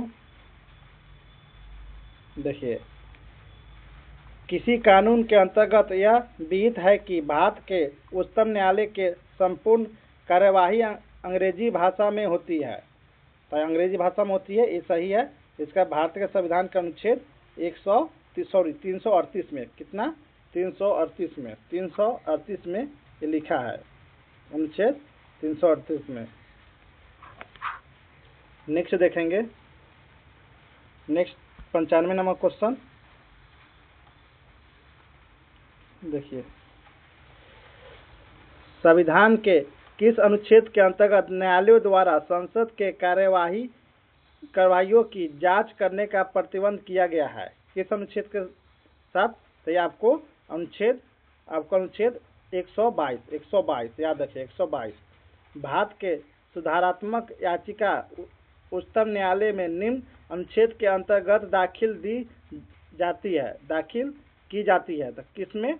याद रखिए कौन सा अनुच्छेद में? तो अनुच्छेद आपको 142 याद रखिए। क्या बोल रहा है? भारत में सुधारात्मक याचिका उच्चतम न्यायालय में निम्न अनुच्छेद के अंतर्गत दाखिल की जाती है, तो अनुच्छेद 142 में। और अनुच्छेद 143 में सभी लोग जानते क्या है?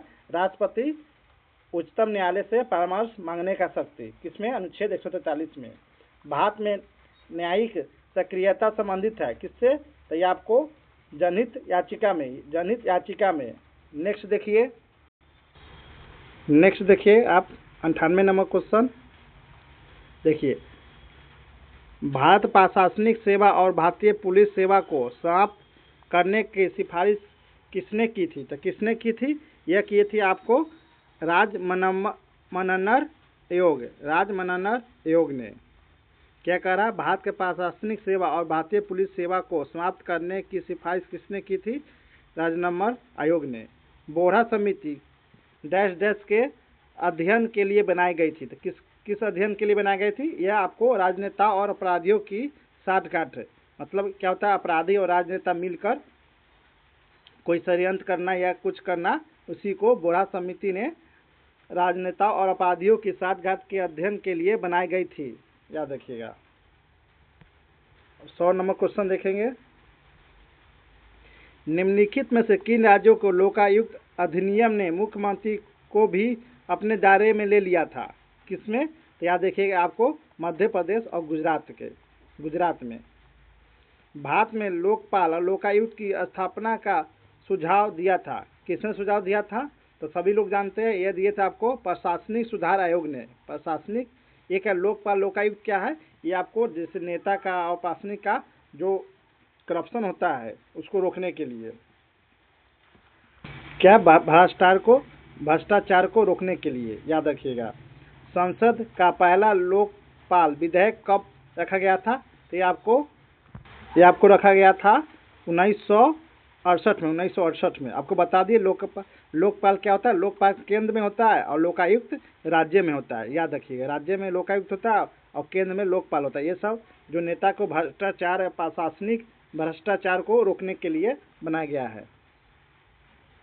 नेक्स्ट देखेंगे, भारत में राष्ट्रीय मानवाधिकार आयोग का विषय में निम्नलिखित कथनों पर विचार कीजिए।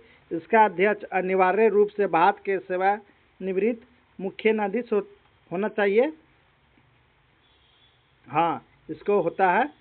इसका प्रत्येक राज्य में राज्य मानवाधिकार आयोग के नाम से संस्थापन न्याय है। नहीं, ये नहीं है।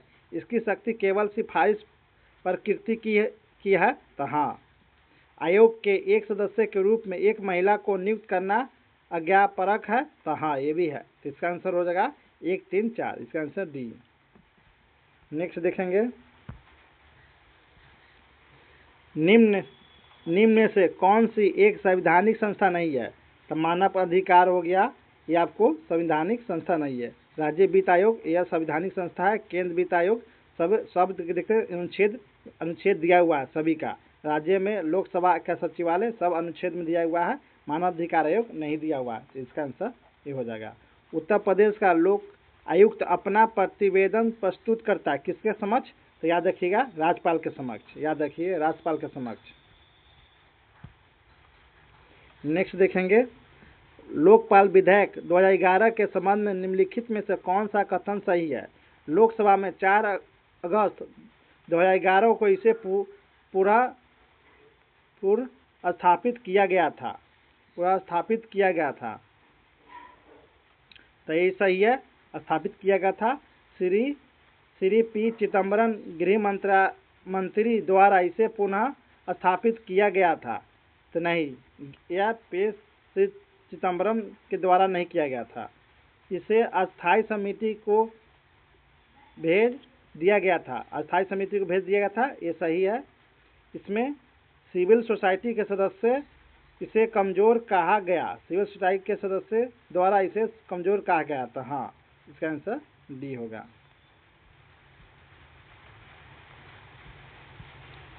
नेक्स्ट देखिए, भारत के संविधान के मूल संरचना बुनियादी ढांचा के सिद्धांत का स्रोत है किससे? तो न्यायिक व्याख्या में। निम्नलिखित कथनों में से कौन सा सही नहीं है? तो ये आपको बताते हैं।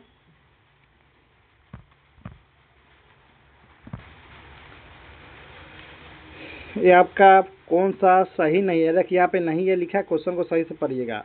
देखिए, सर्वोच्च न्यायालय गठन 1950 में हुआ था। ये भी सही है। कब? 28 जनवरी को। याद रखिए, 28 जनवरी को। सर्वोच्च न्यायालय देश का उच्चतम अदालत है जिसे अपील की जाती है। तो हाँ, अपील की जाती है।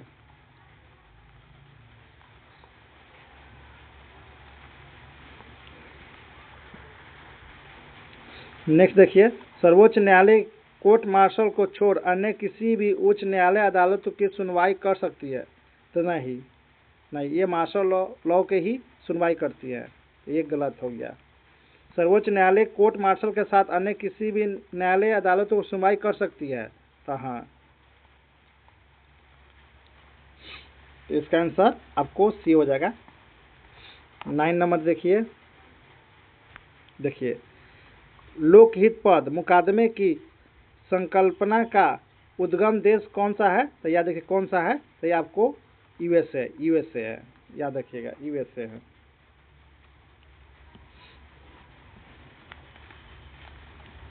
नेक्स्ट देखेंगे, संविधान की व्याख्या के संबंधित सभी विवाद सर्वोच्च न्यायालय के पास लाया जा सकता है। इसके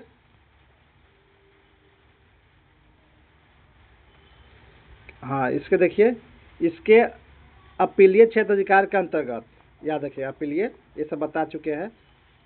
11 नंबर क्वेश्चन देखिए, 111 नंबर क्वेश्चन।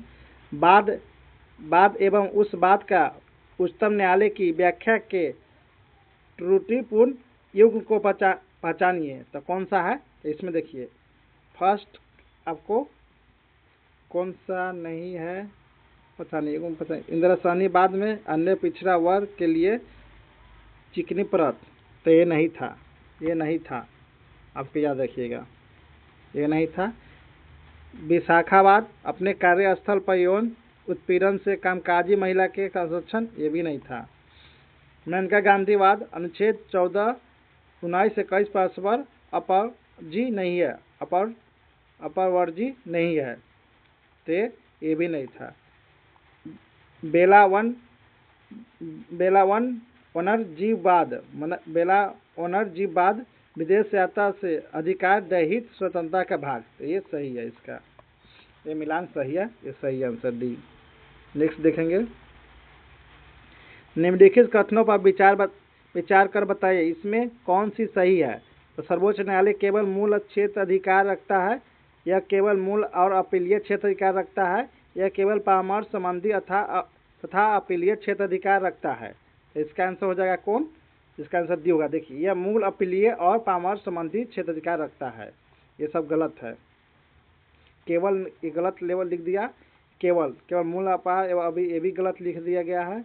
केवल परामर्श संबंधी और अपीलीय, देखिए केवल लिखा है मगर एक छोड़ दिया, यहाँ मूल भी होगा, परामर्श भी होगा, अपीलीय भी होगा, ये सब छोड़ा हुआ है, तो इसीलिए ये इसका सही है। राष्ट्रीय मानव अधिकार आयोग के अध्यक्ष एवं सदस्य की नियुक्ति समिति में निम्नलिखित में से कौन सदस्य नहीं होता? कौन सदस्य नहीं होता है? याद रखिएगा, राज्यसभा का सभापति। राज्यसभा का सभापति। राज्य मानव अधिकार आयोग का अध्यक्ष और सदस्य की नियुक्ति निम्न में से किसके द्वारा की जाती है? तो ये आपको राज्यपाल द्वारा, याद रखिएगा, राज्यपाल द्वारा, क्योंकि यह राज्य में है। अब राज्य में इसी कारण राज्यपाल द्वारा, राज्यपाल द्वारा। नेक्स्ट देखेंगे, ओम विड्समैन का भारतीय प्रतिमान है, क्या है? तो ये आपको लोकपाल है, जो करप्शन को रोकता है, भ्रष्टाचार को। 1993 में राष्ट्रीय द्वारा मानव अधिकार संरक्षण अध्यादेश जारी किया था। कौन सा? मानव अधिकार संरक्षण अध्यादेश जारी किया था। कौन सा? अनुच्छेद 123 में। अनुच्छेद 123 में 123 में भी अध्यादेश के बारे में याद रखिएगा, राष्ट्रपति द्वारा अध्यादेश लाना। नेक्स्ट देखेंगे,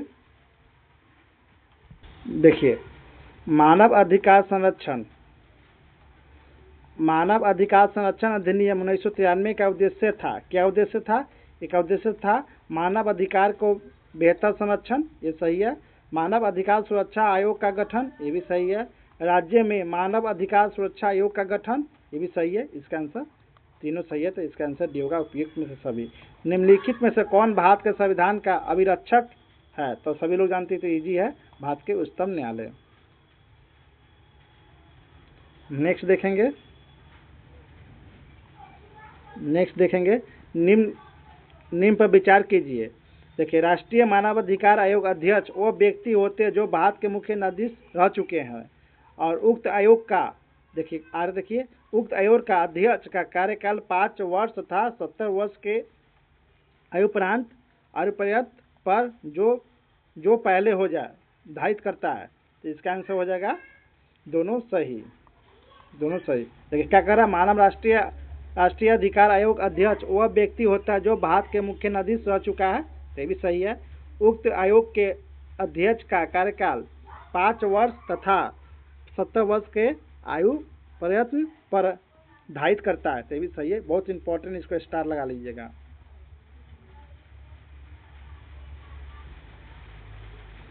निम्न में से किस राज्य में सर्वप्रथम लोकायुक्त कार्यकाल का स्थापना हुआ था? सभी लोग जानते हैं, तो इजी है, महाराष्ट्र में लोकायुक्त जो राज्य में होता है वो लोकायुक्त। निम्न में से देखिए 121 में क्वेश्चन देखेंगे, निम्नलिखित में से भारत के एक उच्च न्यायालय के बारे में क्या सही नहीं है? क्या सही नहीं है, याद रखिएगा। द्वितीय अपीलीय उच्च न्यायालय के अपीलीय क्षेत्राधिकार है, हाँ, ताकि द्वितीय अपील होता है। यहाँ पे जैसे आपको मान लीजिए अधीनस्थ न्यायालय में भी आपका कोई मामला है, अब वो लगा कि संतुष्ट नहीं है, तो आप जाके अपील कर सकते हैं उच्च न्यायालय में। उच्च न्यायालय के प्रत्येक न्यायाधीश की नियुक्ति राष्ट्रपति करता है, तो हाँ ये तो सही है। उच्च न्यायालय के न्यायाधीशों की नियुक्ति राज्यपाल करता है, तो नहीं, ये आंसर आपका सी होगा, क्योंकि ये गलत है। यहाँ पे नहीं बोला है, इसी कारण इसका आंसर ये हो जाएगा।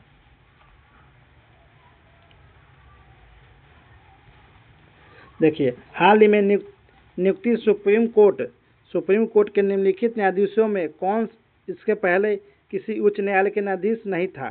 कौन उच्च न्यायालय के न्यायाधीश नहीं था? तो याद रखिएगा, ये एल नागेश्वर राव, बहुत इंपॉर्टेंट, याद रखिए, एल नागेश्वर राव। भारत के उच्चतम न्यायालय के न्यायाधीशों की वर्तमान स्वीकृति संख्या कितना है? तो यह स्वीकृति संख्या आपको 34। उच्चतम न्यायालय में न्यायाधीशों की वर्तमान स्वीकृति संख्या 34 है। नेक्स्ट देखेंगे,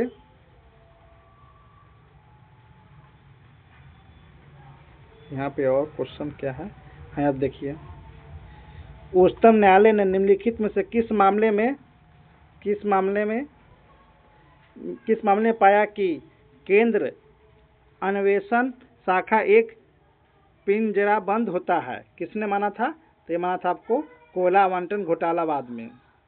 भारतीय संविधान के किस अनुच्छेद के अंतर्गत भारत के नियंत्रक एवं महालेखक परीक्षक की नियुक्ति होती है? तो सभी लोग जानते हैं कौन सा है, आपको 148। नेक्स्ट देखेंगे,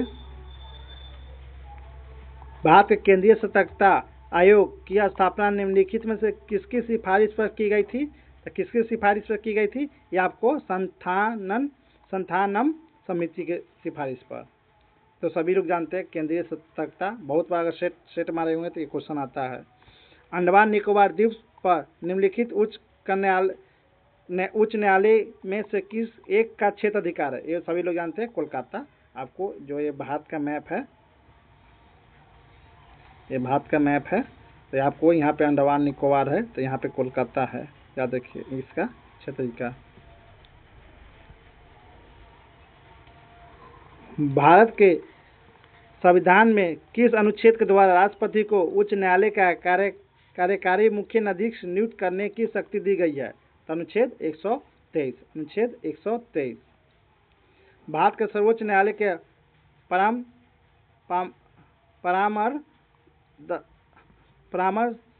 परामर्श दास्त्री अधिकार से प्रयुक्त होता है, वह आपको सार्वजनिक महत्व के कानून एवं तथ्यात्मक मामले में राष्ट्रपति से परामर्श दे सकता है। यही सही है।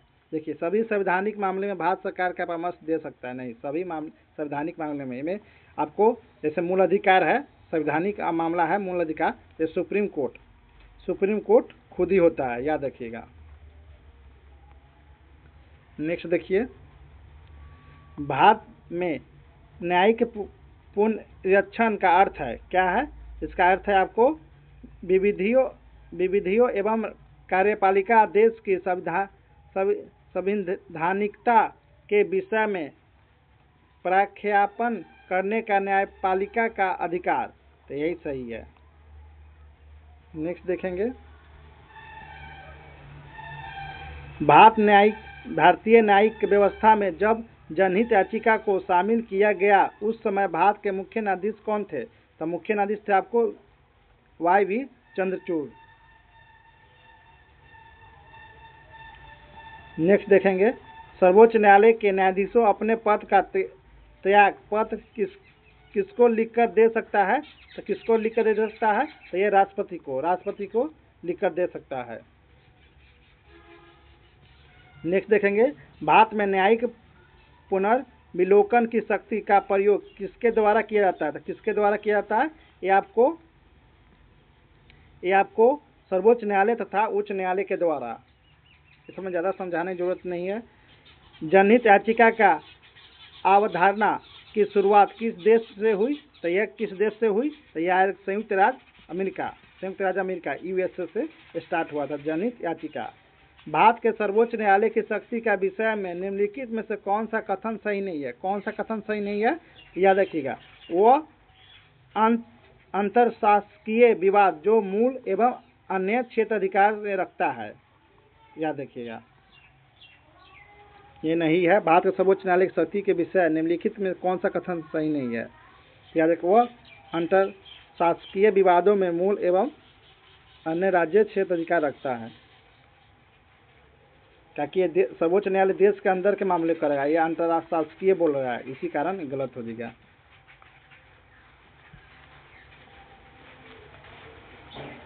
निम्न में से दो कथनों पर विचार कीजिए। देखिए, भारत के न्यायिक पुनरीक्षण का क्षेत्र सीमित है। भारतीय संविधान के कुछ आधार की वस्तु है, तो इसका आंसर कौन सा हो जाएगा? इसका आंसर हो जाएगा दोनों सही है, लेकिन आर ए का सही स्पष्टीकरण नहीं है। देखिए, इसमें देखिए, निम्नलिखित कथनों पर विचार कीजिए। देखिए, भारत के संवैधानिक 44वें संविधान संशोधन द्वारा लाए गए एक अनुच्छेद में प्रधानमंत्री का निर्वाचन को न्यायिक पुनर्विलोकन के परे कर दिए। दूसरा देखेंगे, भारतीय संविधान के 99वें संविधान संशोधन को भारत के उच्चतम न्यायालय के अभिखंडित कर दिया, क्योंकि यह न्यायपालिका की स्वतंत्रता का अतिक्रमण करना था।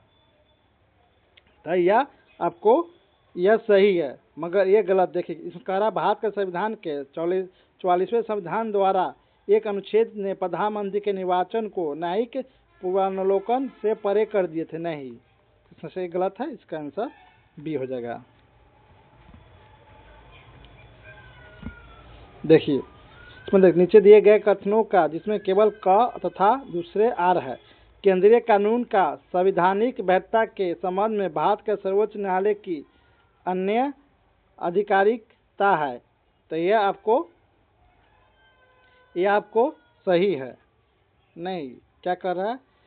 भारत के सर्वोच्च न्यायालय की अन्य अधिकारी है। नहीं, ये गलत है। सर्वोच्च न्यायालय का भारतीय संविधान का संरक्षक है, तो ये सही है। ये तो सभी लोग पढ़ते आ रहे हैं। केंद्रीय कानून का संवैधानिक वैधता के संबंध में भारत के सर्वोच्च न्यायालय की अन्यथा आधिकारिक है। नहीं, इसका आंसर हो जाएगा आपको डी। आंसर हो जाएगा डी। एक गलत है, आर गलत है। एक गलत है, आर सही है। देखिए, न्यायाधीश जांच अधिनियम 1968 के अनुसार भारत के सर्वोच्च न्यायालय के किसी न्यायाधीश पर महाभियोग चलाने का प्रस्ताव को लोकसभा के अध्यक्ष द्वारा स्वीकार नहीं किया जा सकता। हाँ, किया जा सकता। तो इसका आंसर ये गलत है। नेक्स्ट देखिए, भारत के संवैधानिक यह परिभाषित करता है कि और बरौर देता है कि क्या क्या भारत के उच्चतम न्यायालय के न्यायाधीश की अक्षमता और विरुद्ध कदाचार को कथित करते हैं। नहीं, इसका विरुद्ध के जो कदाचार है उसका सिद्ध नहीं कर सकते आप। भारत के उच्चतम न्यायालय के न्यायाधीशों के महाभियोग की प्रक्रिया बरौर न्यायाधीश मतलब जांच अधिनियम 1968 में दिया गया था। ये सही है। फोर्थ नंबर देखेंगे, 3 सही है।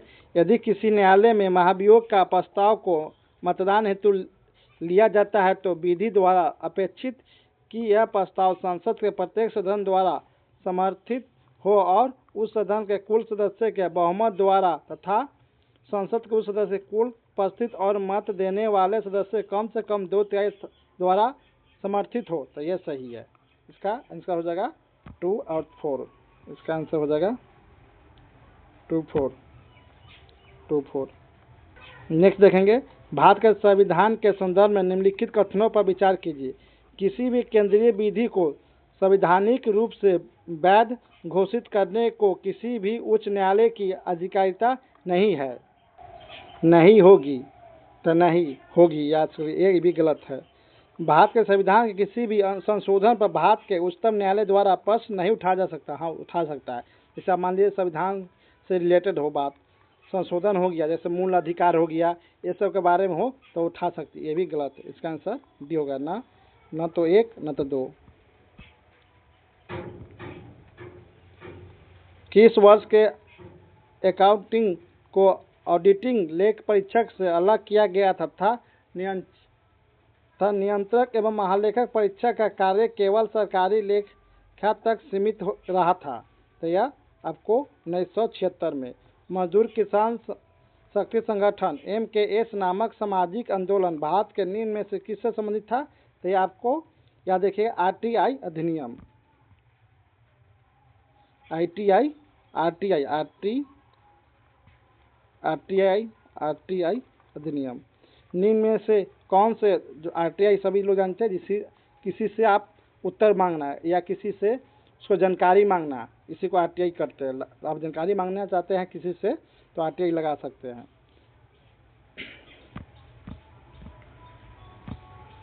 निम्न से कौन सा पदाधिकारी को हटाने में संसद की कोई भूमिका नहीं होती है? तो कौन सा? तो याद रखिएगा, उच्चतम न्यायालय के न्यायाधीशों को,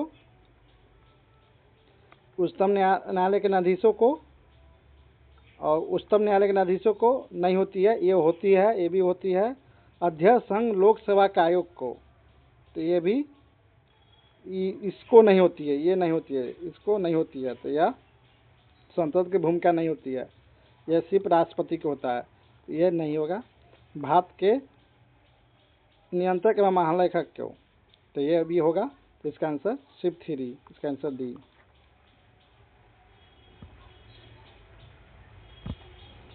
भारतीय राज्य व्यवस्था में निम्नलिखित में से कौन सी अनिवार्य विशेषता है जो यह दर्शाती है कि उसका स्वरूप संघीय है?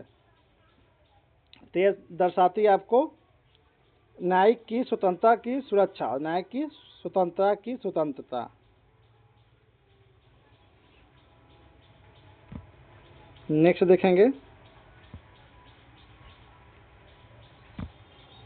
निम्न में से किसे संसद की कार्यवाहियों में भाग लेने का अधिकार प्राप्त है? संसद के कार्यवाही मतलब सभी लोग जानते हैं महान्यायवादी, भारत के महान्यायवादी।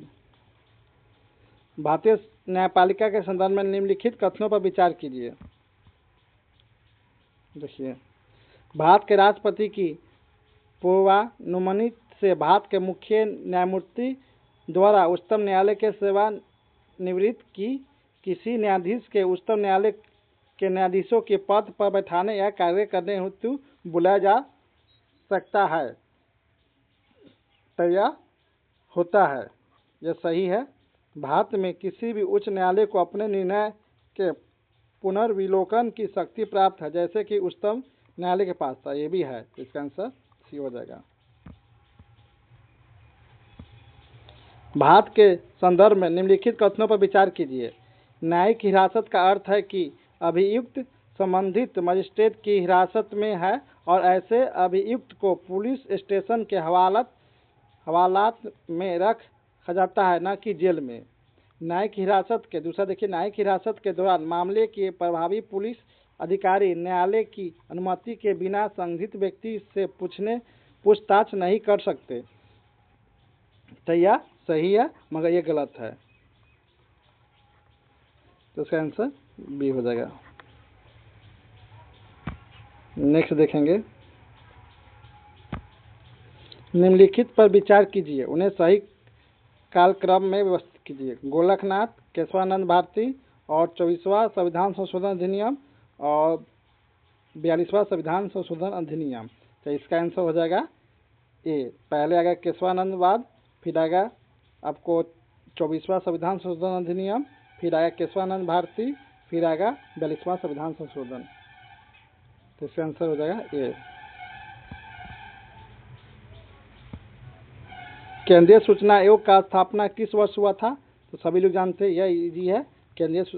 2005 में केंद्रीय सूचना आयोग का स्थापना।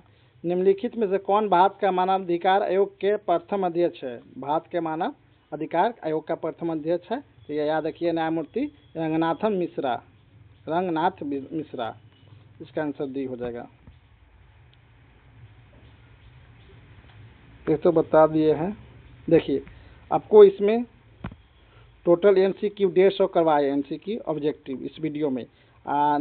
जो इससे पहले जो वीडियो डाला था भारत की न्यायपालिका, उसमें वन लाइनर आपको 100 वन लाइनर क्वेश्चन करवा, टोटल आपको 250 प्लस MCQ और ऑन लाइनर मिलाकर बताए हैं। देखिए, अगर कोई क्वेश्चन मुझे गलत बोल दिए तो उसके लिए सॉरी, क्योंकि अभी स्टार्टिंग है मेरा। तो आप लोग मेरा वीडियो को लाइक कर दीजिएगा और मेरा यूट्यूब चैनल को सब्सक्राइब कर दीजिएगा। आप लोग का मेरा वीडियो देखने के लिए धन्यवाद।